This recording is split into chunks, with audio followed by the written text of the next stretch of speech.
Good morning, everybody. This morning, really thinking about alignment within companies and teams. I'll go into some businesses, and the first thing that I'll ask is, what does this team stand for? And the owners sometimes look at me super confused, like, what do you mean, what do we stand for? We stand to make money. And I'm like, no. There's so much more. You can't just stand to make money. You're not going to be able to build anything substantial. If you own a company and you have a sales team, or you're a manager at a bank, or you run a manufacturing plant, the next Monday morning, like the coming up Monday from whenever you see this, I'll get everybody together and ask a couple of key questions. First thing I'd ask is, hey, what do you bring to the table? So as a person, what do you think you bring to the table to this company? Number one, to the organization. What do you bring to the table to the organization? Number two, what do you bring to the table to the other staff members and to this team? So what do you bring to the table to the company? And then what do you bring to the table for the team? The second thing I'd ask is, what do you want this team to represent? The third thing I'd ask is, what do you think are some of the biggest challenges in this team? See, the only way to grow is if we do some serious introspection every single week. Take a look at what's working and what's not. There's no better person to tell you what's working and what's not than people that are inside of your organization. You're not going to be able to do that, standing from the top looking down.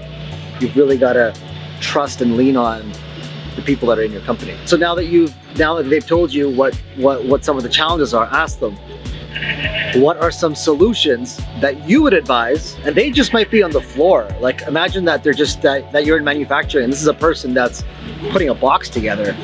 It doesn't matter what rank they have. Ask them, what solutions do you advise that we implement to better this process?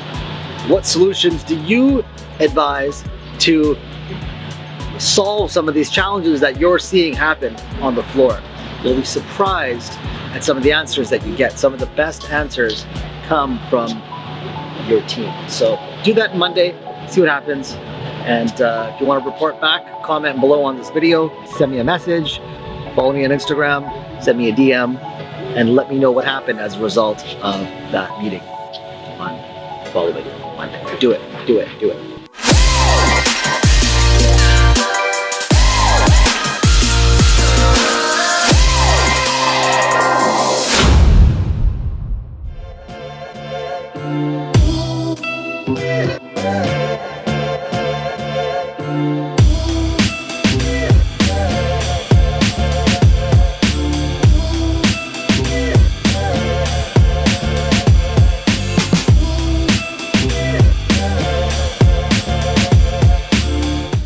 Look at the STIFFYS. It says Vancouver inside. Check this out. And the Polaroids? Yeah, the proper UV protection. Bros, you guys kicked it up a few notches. The other ones are... I'll also take the sticker off. I don't want to be like the Indian guys who wear... you ever see the guys with the jackets? Yeah, oh yeah. Was that Calvin Klein here? Yeah. All right. What do you think? They look good. Of course they're good. They're STIFFYS. Hashtag STIFFYs. You guys look like my fucking security. Wow. I just realized how small I am when I'm with these guys. That's it. All my friends are gigantic, which is great. I'm gonna be dressed up. Nice. Dress, jean jacket, True Religions, and Converse shoes. Like what? Show me. Let's see. Oh, so cute. Right? We should make STIFFYs for kids. It's coming out. Unbreakable ones. Yeah. Imagine having the edges flavored. That's pretty cool. So they can chew on them? Yeah. Eat them, and they can use that as a teether and sunglasses.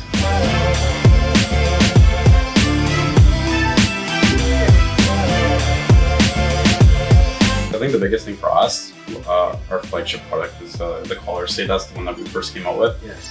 And it's an educational product. And so you tell people magnetic collar stay. Some people might understand what it is, but a lot of times you have to explain how it works. Right. And so now we're at the stage where we have to make a video. Like, we've done tutorials and we've done that kind of thing, but we actually want to do like a production video. Okay. Kind of explaining that. We'll do like a social media blast and like promote that. Yeah. And it's not a product, so like we had it in retail, and that didn't really work because it's on a shelf. You don't really know what it is, right? So we're gonna go strictly with that product online. and tutorials, Okay. and then maybe create a couple shops if people want to stop in and get it. Okay. And I think Our biggest thing was our 3 of us are really driven, Yeah. but there's only so many hours in a That's day. the challenge. And right? then when you got a wife and a kid, You nailed it. right? Yeah. It's just You nailed it. you gotta give them time too. That's the biggest conversation I have with everybody that I'm working with and coaching with. The first thing that I eliminated is all distractions. Okay, what's your number one thing that you're amazing at? What's the number one thing that you are good at, that you're getting results in? Everything else outside of that must go. And it's tough sometimes because you might be multi-talented at 7 things and you enjoy those 7 things. However, it's very tough to master one thing if you want to do all 7. There's nothing wrong with it, but if you want to get to a level of mastery equals like massive success, but mastery takes sometimes 10, 12 years of doing one specific thing for 10, 12 years. Does that make sense? And then you're the guy that does that one thing, right? You're the go-to, and You're it's the go-to. Everybody knows you there. Yes. yeah. I was the one who suffered the biggest with this unsureness for years before. 2009, I was doing 5 businesses. I had an exporting business. I was running my studio full time. I was a realtor, had a real estate investment business, and I was doing coaching. Right? That's the stage that we're at. And so, like, they were all making money. Not huge money, right? But they were bits, all right? making like, one was doing 100 grand, one was doing 80 grand, one was doing this, one was doing that. And I was like, okay, I'm never gonna become a man. Like, people are like, oh, Sonny, hey, he does like 17 things. And then clued into it, like, and then I started studying success more, really understanding it's okay, I'm gonna get rid of everything. I closed my studio, we had for 25 years, 2011, 6-figure business, shut it down, shut down the exporting stuff, stopped doing that, and I just got into, I used to do real estate for a year or 2, and then I stopped doing that, and I just focused on coaching. Because it wasn't, I was doing it for one reason. Yes? Money. Yeah, the money. Just the money. It was solely the money. I find it challenging. I was getting no gratification from it. Why don't we choose one thing? That's the question. Because, well, what do you think? It's one word. Why don't we choose the one thing that, just to go all in on one? Sacrifice. Sacrifice, yeah? What else? It's too hard to choose the one thing. I can't explain it in one word. For me, that's the issue I have. I can't choose one thing. I got a few rental properties I manage. I got my real estate. I want to build. STIFFYS. So, I think- Like, I'm all over the map because I like everything. so you're into, so everything you have to look at, okay, what industries are together? Real estate, rental properties, together. Building, together. Real estate sales, that's together. Yeah. So there's nothing wrong with that staying in one industry, right? Which is, that's good. You're in one industry. So I don't think you're all over the place. That's one industry. Yeah. Now, if you're going to spend, here's the challenge though. If you're going to spend time trying to buy and sell a car, that costs money. Dude, that's fun though. That costs a lot of money. I don't do that for the money. I do that for just the pleasure. Perfect. So you're doing that during time that you're not watching TV. Or I'm assuming that that's your TV watching, Pretty much. right? So Craigslist and car gurus. yeah, exactly. So you're not watching TV. You're not watching Netflix. You're not. And if I am, I'm on the phone checking up, Craigslist and car gurus. That's all I'm doing. Got it. I can relate to that, right? And so that's your downtime.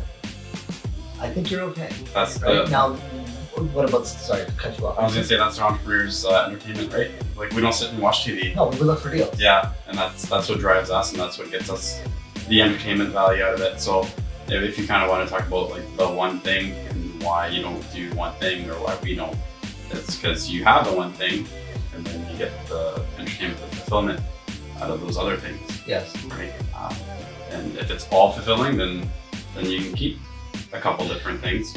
The challenge becomes to become a master, you have to really go all in on one. So if you want to become a master builder, right? What's your one thing right now? Because you've got Canvas, Yeah, and are you working somewhere full time too? yeah. So Okay, and you've got STIFFYS. Yeah. So we got to look at one thing. You have to ask yourself this: if you're super happy where you're at, then nothing needs to change. If you're super happy with where you're at, then don't change a thing. If you don't find yourself complaining about anything, and you're coming home and you're ecstatic, it's all good. We just need more hours in a day. And we change that. if only, right? If only there were 34 hours in a day. Well, then you've got to ask. So really, it's super simple. Would you rather do what you love to do, make less money, maybe live in a smaller house, drive a cheaper car, go on less fancy vacations, but just do what you totally love to do? Or do you want to kill yourself doing something that you may not love entirely, just trying to attain more and have better things? I live in a 30-year-old house, but guess what? Oh, and I drive a 12-year-old S-Class, but I'm here and I'm free. What was important to me, right? I'll tell you, what was important to me? To have complete peace in my life, right? That looks pretty peaceful. Yeah, I think you found it. I gotta give you that. Complete peace in my life. And to be able to sit with any of my friends at any given day, any day of the week, right here, and always be available for anybody. So the reason why we don't choose one thing is it's a fear of loss. And we can operate our lives two ways: abundance or scarcity. When we operate in scarcity, we want to grab as much as we can, and we don't want to, and we give less. When we operate from abundance, we give as much as we can, and we know that, you know what? If I choose this one path, I know that it's a lot, right? If you do one thing you have to look at results too. So you got 604 canvas, it's fantastic. You're building, it's working. So based on your results over the last 10 years, you know exactly what you're good at. You know exactly what's profitable. What would happen if you went 100% in with 604 stiffies? Not 604 stiffies. I amalgamated the two. I'll take it. If you went in with 604 canvas, what would happen? So, like for example, in the last year, 2 years, take a 3-year average. What percentage of effort do you think you put into 604 canvas to really, like, heart and soul in to make the systems better in the back end, do your marketing, promote it, like grow it, strategize? Like, what percentage do you think you put in of effort? I think the percentage of effort would be 80 to 90. Okay. Percentage of time would be far less than that, obviously, right? And I think where the company has gone, it's less of me doing things and more delegating. And so I would have to put less effort in and you get more results. And so instead of doing everything myself, cutting the frames, hire a framer, right? Instead of doing the printing, get somebody else to do the printing, right? Get somebody else to do the emails. And so that's kind of what I enjoy out of it, is the business side of things. And so I've taken it upon myself to do the business aspect of it. Yeah. And that way I can do two things. What would going all in mean to you? Okay, so when you say, do you want to grow it? I like having, it's a home-based business, right? Yes. And so my bottom floor, I have the print studio and I have where the wrapping gets done. And I enjoy that. To be living upstairs and then you go downstairs whenever you need to do business, right? And I think that is important for me because my end game is family life. Okay. Right? Like we talked about in Entrepreneurs Academy, I think you went around the room and everybody is talking about their goals, and I stood up and I said, my goal is to wake up on any given morning, it's a sunny day outside, look at my wife and look at my kids and say, what do you guys want to do? Right. Right, and have the ability to do that. So to have the business operating there, and so you don't have to go to the office, if you need to go downstairs for 10, 15 minutes, get something done, and then go out for the day. When you want to say grow, it's more outsourcing. Yeah. It's more hiring contractors instead of hiring employees. That way you don't have to be like boots on the ground. You know what I mean? Yeah. Got it. So what specifically can I support you guys with? Right now we're on a very small scale. Yeah. The goal is to be on a much bigger scale. What does the biggest scale look like to you? Be very frank with me, right? But the bigger picture looks like expanding our market and having everybody order online. We just can't take care of shipping. And then sooner or later, we'll get somebody else to ship it, like Amazon does it or whatnot. We'll have all that, so we'll just supply the product, we'll keep creating new products, and then we gotta do the marketing and then do online orders themselves. And we just keep replenishing our stores. How many years have you guys been doing this for? 3. 3 years? This is it started off as a hobby business. I mean, we saw a need in the market. We're like, hey, you know what? Might as well throw that dart on the board and see where it goes, right? What's been your biggest month? Sales? So we had an article on Daily Hive. Manny, who's a good friend of mine, is one of the co-founders, said, hey, you know what? Let's do this. Let's see how it goes. Right. And but we so only had one product at the time. Yeah, and that was the caller stays. And I remember waking up that morning and it was like ding, ding, ding, ding, ding, ding, ding, orders, right? We're like, this is amazing. And that lasted for about a week. It'll last forever. Yeah, well, right. that would be pretty awesome. Yeah. So so where do you? The goal was, okay, it's a passion project, but we just wanted some side money just to, you know, be able to go out. You know, if like he wants to take the life out, I want to take the life out or whatever, we go for that. I'm gonna pay for that. It covers it, and it's just very simple. It's not much, right? We're not trying to live off of it. We're not trying to do anything like that.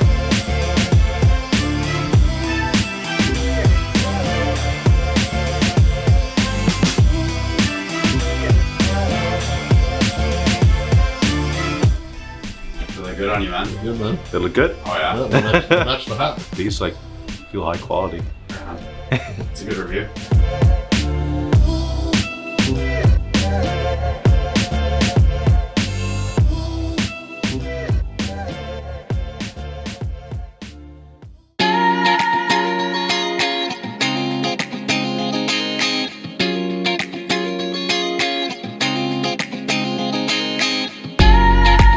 Bro, it's so good to see you. So good to see You're you. looking so good. Oh, thank you. I just hit 30 last week. Feels good, man. It's a milestone for me, man. I feel outstanding and man, excited. I always think back, I'm like, man, I'm 30 today. Yeah. And what I did when I was 18, let's say, I was in a different mindset. I was like, you know what? I could always go back and say, oh, I could have done this a lot earlier in my life, but I don't think that's relevant to who I am today. Right. A lot of people are like, oh, you know, I see a lot of young guys, like 19, 20, they're in real estate. I'm like, man, you're on the right track. That's awesome. But I feel that if I did that at 19, 20, I wouldn't be who I am today. And it's kind of cool to see that. I don't know why, I just had like an epiphany. Yeah. I hit 30, I'm like, shit, I'm old. And I'm not though, that's the thing. I've just been thinking a lot. I'm like, man. Let me ask you this. At 30, did you think that you'd feel this young still? Like, do you feel young? I feel like I'm 19. So, I gotta stop. if you think back to when you were 16, 17, Yes. what did you think of a 30-year-old? He's old. He's old. He's old. Right? And now, at 30, what age seems old to you? So like, can you think of like a 55-year-old? 55 maybe, Right? around there, yeah. Right? And now if you ask a 55-year-old, how do you feel? Yes. Ask I feel like I'm 30. That's what they say. That's what they say. They say, you know what, we still feel like we're 18. That's awesome. You know, I was talking to my judge, I'm like, he's 56. I'm like, how old are you? He's like, I never imagined at 56 I would feel this youthful. Sure. I would have this much energy. I would feel, this much vitality. I always think back at what you taught me in EA actually is the emotional sort of cycle. Yes. You know, that was for income, for revenue, or for your finances. But I think I kind of tie that to everything, to your emotions, to your We're state talking of about mind. emotions versus results. That's what it was. Yeah. So every time I think back, I'm like, oh hey, I was 21. I could have done real estate when I was 19, 20. I could have probably been a multimillionaire today. Could have, would have, should have, right? I don't really go back and regret anything because I feel that that even me doing my business degree, for example, it was not a waste of time. Me doing dentistry was not a waste of time. Me taking time off school was not a waste, or time off in life was not a waste of time. I felt that all that was kind of like, it was kind of my emotions. It was your experience. Yeah, that's my experience. That's who I am today. It's because of that. And that emotional sort of roller coaster is what I kind of think back to now. Every single time, I'm like, just forget about it. Let's just be on that straight plane. Let's just concentrate on what's next and forget about the emotions. That emotional roller coaster is what messes us up. And that's the thing. Right? It steals the happiness because when things aren't going fantastic, we think that this is the end of the world. I think it's so important to still have the income, the finances, and to be happy at the same time. You know, I'm happy because the industry that I work in involves and crosses over with architecture so much, especially when I'm doing like luxury properties or even consulting with engineers. I get to still do a lot of that stuff, which is awesome. Like be around. Yeah, I get to put my input into, you know, even the design, like the landscape design, and it's cool, and I enjoy that, especially with our own projects. But for me to be in that position right now, I don't think I would go back ever and do that personally, even though it's my underlying passion, and I don't even know if I'm truly good at it. I never really studied the science of architecture, right? So yeah, that's where I stand today. Still discovering what I'm truly good at. Yeah, it's gonna. I think it's gonna take some If time. you could choose one thing that you think that you're better doing than like 30-40% of the population, like what do you think that you're exceptional at? It could even be research, Sure. you know, like whatever that is. What do you think that is? I'm not gonna say research. I was kidding, Zach. I'm not gonna say research. For me, I would say it's gonna be food related. It's funny. Oh, really? Food related, yes. See, now the real stuff's Yeah, coming out. I know. and that's okay. Well, what about food? Now I'm so curious. I love food. You know, everything about it. Yeah, you're gonna laugh. Growing up, I would like nonstop. Me and my little sister, we would sit like till like 2-3 a.m. watching the Food Network. I would watch Emerald live. I'd watch all that stuff, Really? and I was inspired by these guys. Now Gordon Ramsay, all these big guys. I'm really inspired by them, and so I think I have a great palate. I can cook very well, and so yeah, it would be food related. Either a critic. I think food critic would be amazing. I get to travel. I get to try food around the world, and I get to see. Aaron, can't you see him doing that? Oh yeah, totally. totally. Harry knows He's me. got like a, He's got that look. he's got He's got the the look. look. Yeah. He's got the look that, like, you know, he's a good-looking guy, but he's also got a class. Like, he's not like like he's got a different class. I think people would like if you dressed like you were, you know, you were traveling around Europe. Sure. I'd watch this shit. Are you watching? Yeah. I mean, I guess some would beg to differ, but I think I would. Forget those songs. They can go to hell. But yeah, if you were just like, It's funny. Food and fashion. I like clothing. yeah. I like food. It's There's weird. a need for like an Indian, like a good-looking Indian food critic. Good looking. Well, Hey, as long It as really helps, Yeah. you know, because look, people. Let's just face it, right? People want to look at people that are good, that are good looking. I guess in That's why today's, you're I guess here, in today's, yeah, no. I guess in today's world, it's unfortunately that And way. it helps. It helps, yeah. In sales as well, you know, I would say, it's crazy. It's crazy the way it works. But no, yeah, that's the truth comes out. That's what I like. You can even ask my wife. Well, what if you did like a test Yes, and you went to a couple of like restaurants downtown sure. and you just wrote a couple reviews and posted them on Instagram as a video? Yes, So we recorded you, recorded you eating sure. and recorded you talking about the food, Absolutely. do a review, talk about a nice wine that would go well with it, Sure. and then post it up. Yeah, no, you know, that's actually the funny thing you mentioned that is that my wife and I, like, we both love food. That we were gonna blog about it. Both of you people are beautiful. Yeah. So yeah, that would be dope. If Yeah, you did so- it as a couple. Yeah. That's rare, man. If I was you, I'd take out 2-3 months this year, in the summer. Say, let's just take off because you. This is the right time to do it. You're only 30. Yeah. Take 2-3 months off, travel, get an SLR, right, or even like a nice phone. Sure. Get a little tripod. Do these selfie videos all around Europe. Go to restaurants, go to places, go do it downtown. Just review, post it online, put it up on YouTube. See what happens. Absolutely. You know, and I think it's a wonderful idea. We every time we eat, we're always snapping our food. People are like, oh, you're gonna post your food again. I'm like, yeah, I'm gonna post my food. Why not, right? So I snap my food, I tag the restaurant, and the restaurant always tags me, reposts me, Wow. which is nice. I always get a repost, and I always get like a little a response from them, which is nice. Which means, hey, okay, cool. That's like a first step as to getting recognized. It's cool. You know, it's more of a side hobby, and hey, it may turn into something. It may not. I love doing what I'm doing right now. Currently, it's just the beauty of real estate is that you're an entrepreneur. You're self-employed. You're flexible with your own schedule. So I think that's a great idea that I can schedule around it and still continue to communicate and deal with these people. So I think it's great. I'm gonna do it. You'll see. So we did a lot of building in White Rock. We did luxury homes, and there's literally a house around the corner. You go to Maple Street, and we built that a really nice house there. And I pull up, I'm like, this is the same exit I always take from when we built our house, right? I'm like, this is awesome. Right down the street from Sunny's house.